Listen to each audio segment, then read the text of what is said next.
We're going to change tack now with focus. It's been exactly 5 years since Haiti was hit by a devastating earthquake in which more than 200,000 people lost their lives.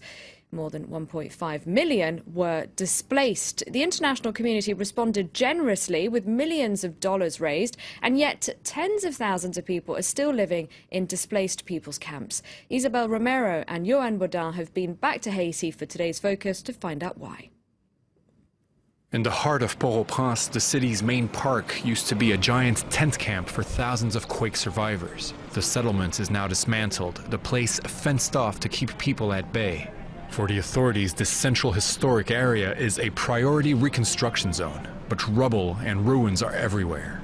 The scars of the destruction seem as fresh as ever.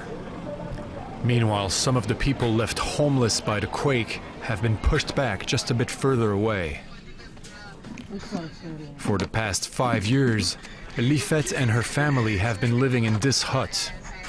And an estimated 80,000 people in Port-au-Prince are still in a similar situation. 4 people live here in this very same room. I cook here, I sleep here, I do everything here. The shower is the toilet. But having a place to cook food, that's most important. We leave Lifette and head further south by the hillside. 70 families live in this camp, but they've been asked to clear the premises. An NGO is in charge of finding them a roof. In Haiti, tenants are asked to pay many months' rent in advance, often 6 months and up to 1 full year. So for those who've lost everything in the quake, building a new life in this city in ruins is not easy. Families are handed out the equivalent of 400 euros to cover these expenses, yet the mood here remains pessimistic. Within the past 5 years, many NGOs have already come here, but they haven't been able to do much. And besides them, nobody's done nothing. They've given me a sheet of paper, but I don't know what it says. Throughout Haiti's capital, dozens of thousands of temporary shelters built by various NGOs have become regular long-term homes. This French town planner has been living here for the past 4 years. He takes us on a tour of the Christ-Roi neighborhood, a place that illustrates what he calls a huge waste of international money. This here is imported wood. It costs a fortune, something like $2,000 US. Give $3,000 US to a Haitian here and he'll build himself a real house like this one.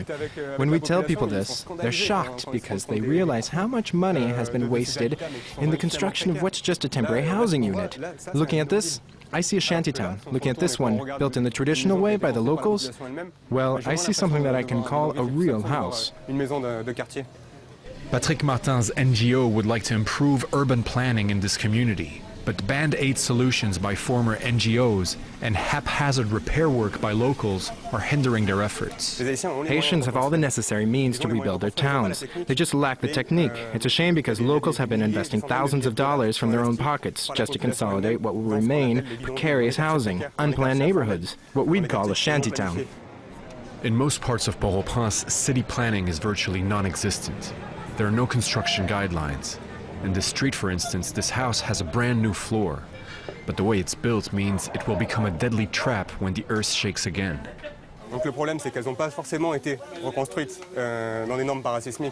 That's another problem. Things are often rebuilt regardless of anti-seismic standards. Construction materials are sometimes of poor quality. The sea is only 3 kilometers away from here. These steel reinforcing bars have become apparent because of the erosion by salty air. These are weak structures in an area located less than 100 kilometers from the fault line. Haiti has 2 rainy seasons. Torrential rains and landslides are nothing out of the ordinary. Yet most of this neighborhood overlooks a deep trench. The risk here is those houses collapsing downstream. In the past years, that has happened many times in Port-au-Prince.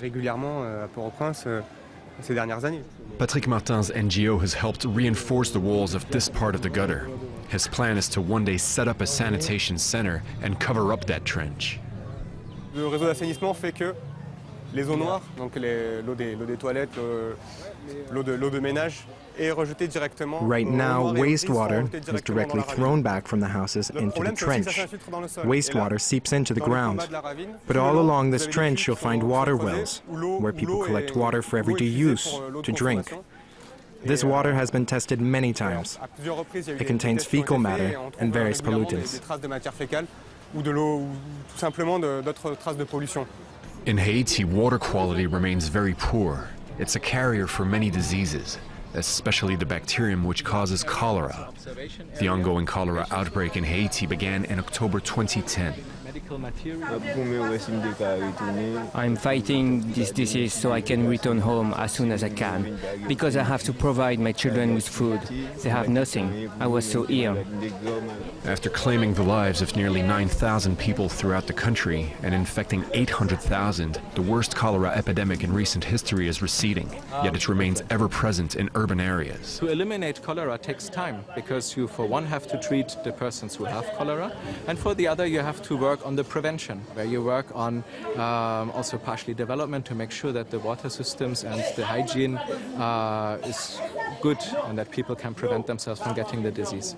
Within the past 5 years, if foreign aid had provided Port-au-Prince with modern water supply and sanitation infrastructures, people's quality of life would have drastically improved in many parts of the city. Most of the international money now being spent in Haiti is to fund emergency response units. On the outskirts of the city, members of the Haitian Civil Protection Agency are training. Nearby, dozens of containers packed with emergency gear sent in by the European Union.